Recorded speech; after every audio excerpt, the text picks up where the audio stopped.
Jumping out the roof on this one.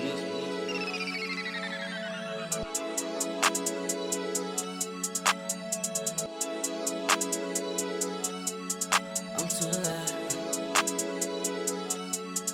I'm too alive. Man, this shit a vibe right here. I ain't gonna even count it. I'm too alive. I'm too alive.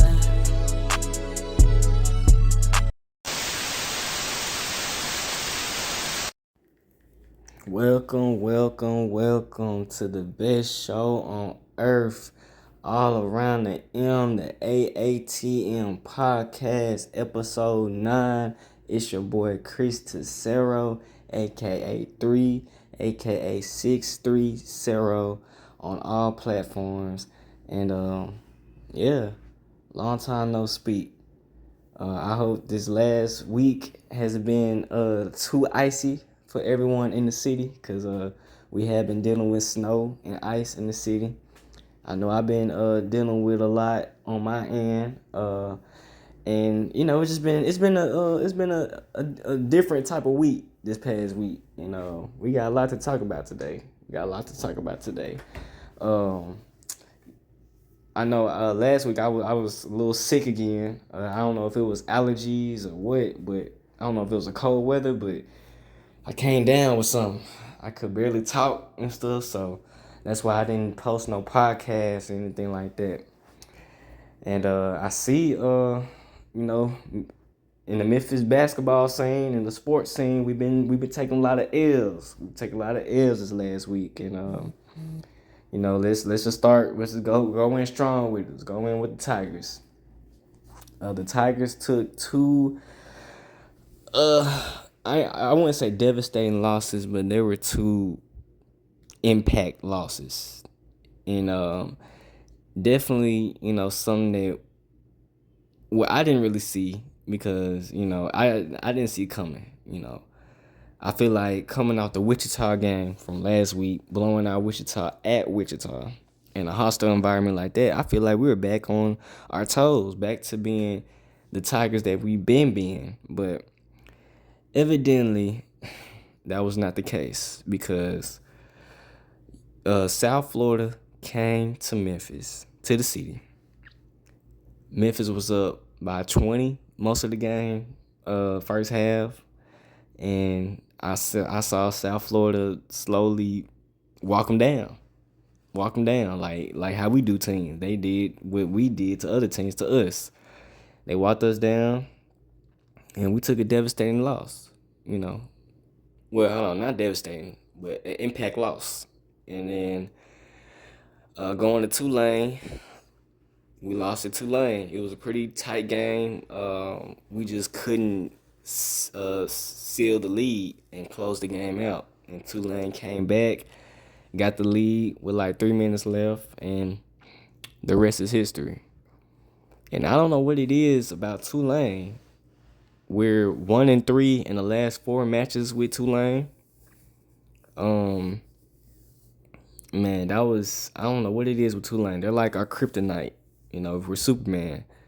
And, Tulane, I don't want to say it, but they kind of got our number right now. They kind of got our number, man. And we got to bounce back from the Tulane loss. We cannot lose to them at home. I believe we play them again. Let me look at the schedule. But yeah, I believe that we play Tulane again, and yeah, that wasn't a good game. And seeing the post game interview, seeing Penny talk about, I didn't realize Jaquan Walton was out, and I didn't realize Tomlin went out the game as well. He said Walton had got injured, and he said Tomlin said he couldn't see through out his eye or something like that. So they couldn't play the rest of the game, which did hurt us. So, I don't even think, did we even play Tulane again? Okay, yeah, we play Tulane February 11th. So we go a whole month without playing. Well, no, we play them next month. It's January. I forgot. But yeah, man, that was just 2 bad losses. And then the Tulane fan pushed David Jones. So the Memphis Tigers had a devastating loss against Tulane, and as the fans were crowding the court, watch closely. I'm gonna show you. A fan comes by and pushes David Jones, a guy with his shirt off. I'm gonna show you again, slow motion, right here with the hat on, and it's receiving some backlash. And that was messed up. I don't know if they're gonna foul.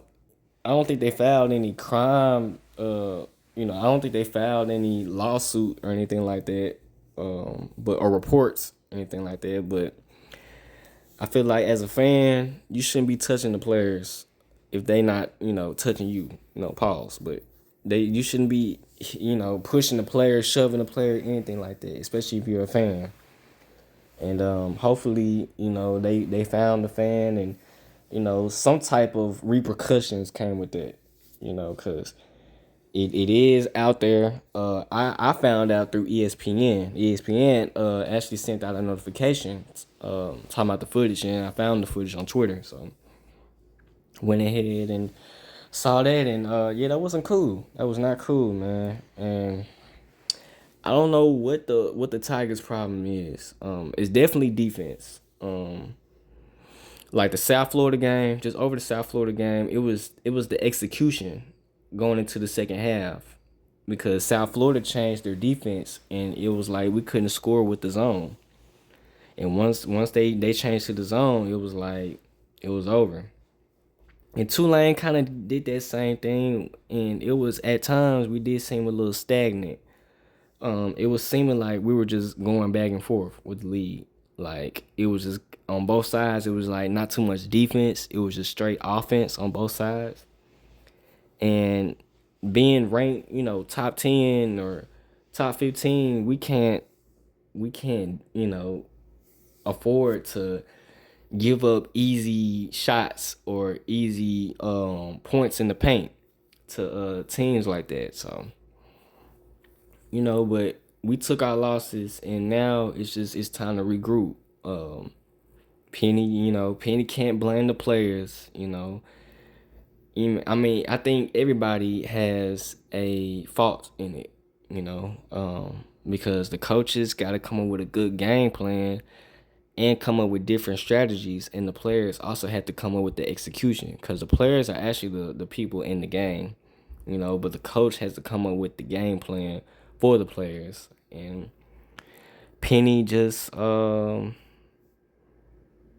were things that on the defensive end, like switches and things like that, that he could have, coached better. And then also just sharing the ball. Like David Jones was doing his thing, Cornely was doing his thing, Dandridge, but outside of that, really everybody else kind of struggled, So seeing that was just, a little disappointing, man, and I just couldn't believe we lost. David Jones had 32 and 11 rebounds, turned up. Dandridge 13 and 8. Cornely 11 and 6 assists. Walton had 11. So yeah, so we kind of we missed Walton, and then everybody else had single digits. Tomlin had 6, and Jaden Hardaway had 4. And my thing about Tomlin is just like what's going on with him? Like he's been kind of on and off a little bit on the slick. Same with Walton. Well, Walton always been like that, but Walton has his on and off days as well. Jaden will be on like every once in blue moon, and Jordan just didn't show up at all. 2 points, 2 assists, 2 rebounds in 18 minutes. Jordan, you gotta come harder than that. So, like I said, it's more than just Penny at fault, but at the same time, Penny can't just blame the players, can't blame just the chemistry. Because after the South Florida game, it's like he tried to point the blame on the players, and it's like as a coach, it's like you got to stand up and be like, hey, first, it's on me, because at the end of the day, you blew a 20-point lead. Your team blew a 20-point lead, and as a coach, you're supposed to know how to protect that. And we can't afford to be, stagnant. So, let's see. So the AP polls ranked Memphis this week 19, which was a shocker to me, because I thought that they would unrank us. Losing the back to back games like that. But I guess how they ranked FAU, and how FAU only dropped a couple slots after losing to Charlotte and that other team. I really think the AP polls are really I feel like that shows just how much they value the AAC as a league, because right now there's no undefeated team in the AAC. Like, we're all just beating up on each other.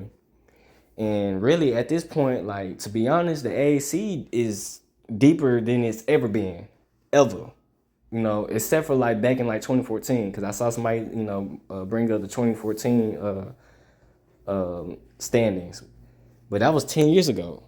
So right now it's looking deep.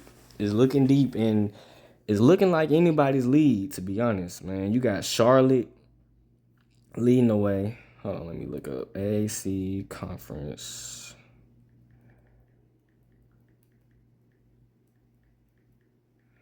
Basketball. Yeah, man. So you got FAU and Charlotte leading the way at 5-1, and then you got SMU. But think about it. Charlotte beat FAU, so Charlotte really on top of FAU. And then you got SMU, South Florida, and UAB 4-1, and North Texas 4-1, who just lost. And then you got Memphis 4-2, Tulane 3-3, and then the rest is the rest. 1, 2, 3, 4, 5. So you got 6 on the bottom. So the AAC is top heavy for sure. And I was saying on the bracketology last week, they had North Texas in the tournament, so that's 3 bids, aside from Memphis and FAU going in. But right now, it's looking like it's anybody's league. Like I said, like Charlotte's looking good. Man, South Florida looking good, 4-1. SMU looking like SMU, and like I said, it's looking like a good league. I definitely think the AAC needs to add another team next year. Since SMU is leaving, I'm thinking maybe Dayton. That'd be a great add for basketball.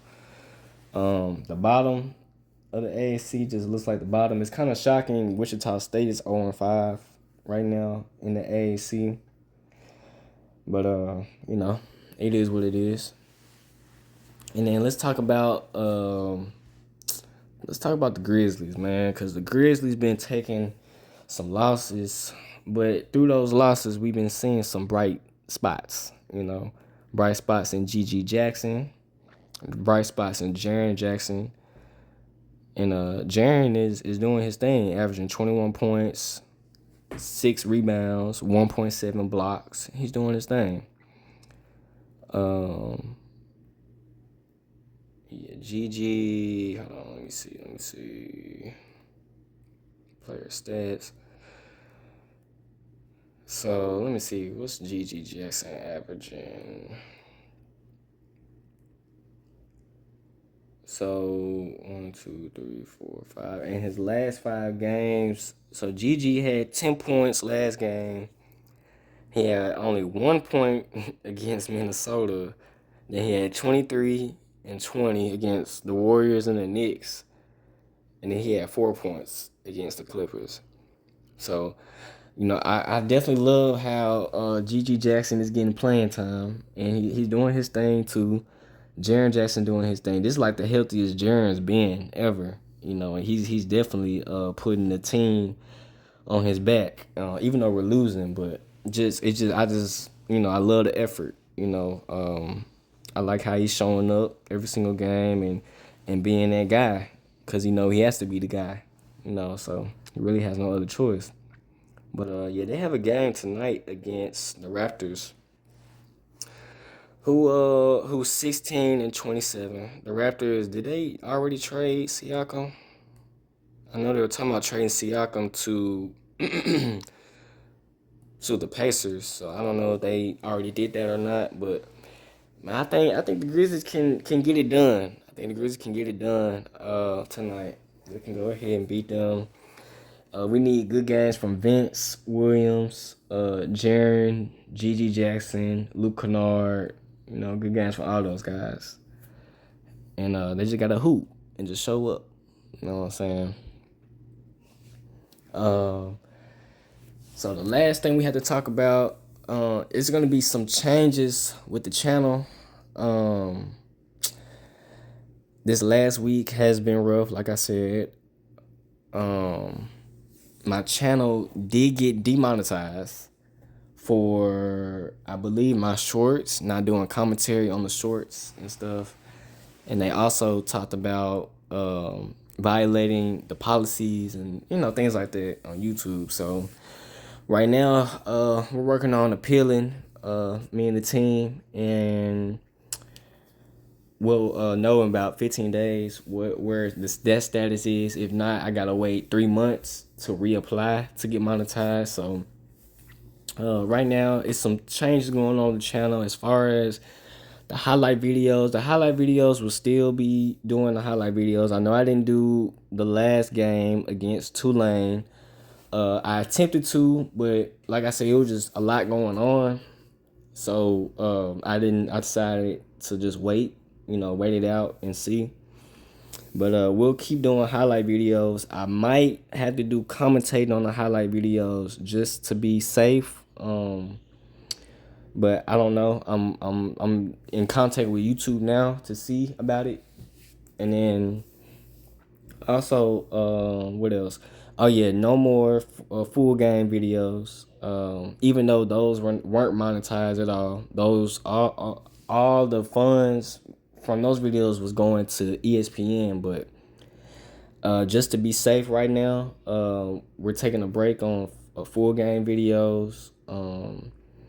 And then the shorts will start having just a little bit of commentary. So not too major changes, just a few minor changes to get into to good standings with YouTube and to make sure that we're not breaking any policies. As you see, we have a new logo now. I had to take out the Tigers and Grizzlies logo because I guess that's copywritten and stuff. So since I was getting money from YouTube on my podcast and shorts and whatnot and live game videos, I had to take that out of the logo. So cleaned up the logo a little bit, add some lights to the bridge, and the logo made by me, by the way. And we're gonna see. So that's kind of just where we're at with the channel. Everything is everything. We're definitely gonna keep pushing, definitely gonna keep growing. And my goal for this channel, I want to be the biggest local sports media channel in the city. You know what I'm saying? And whatever I need to do to get there the right way, I definitely want to do that. So we're going to keep working. We're going to keep being creative and keep finding ways to build the channel. I got some big things coming in the future. It might not start until next season with the channel, but I definitely got some things coming. I know the off season will be in a couple months, so I kind of got some video ideas of what I want to talk about and whatnot. But like I said, my goal is to be the biggest local sports media channel in the city, and we just got to keep pushing forward because I did this channel everything on my phone. I do all the editing myself, except for on the full game videos. I don't do the editing on there, but on the highlight videos, I do that. I do the beats that are on the videos. So hopefully YouTube can we can give a good standing with YouTube and get a word back and just keep pushing. So that's just about everything for this episode I had to talk about. And also, there's been a dip in the viewership. I don't know if that's because, we're not, looking up Tiger stuff right now because they're losing, or the Grizzly stuff right now. But yeah, we're gonna figure that out too as well. So I appreciate you if you still listening, man. I rock with you. You were MVP, man. All around the M Club, you know what's going on, and like I said, we got big things coming, and I'm just excited and working behind the scenes, just trying to make this all possible. So we're just gonna keep pushing, and we're gonna keep growing. So I appreciate you still listening. It's your boy Chris DeCero, and I'm out. Peace.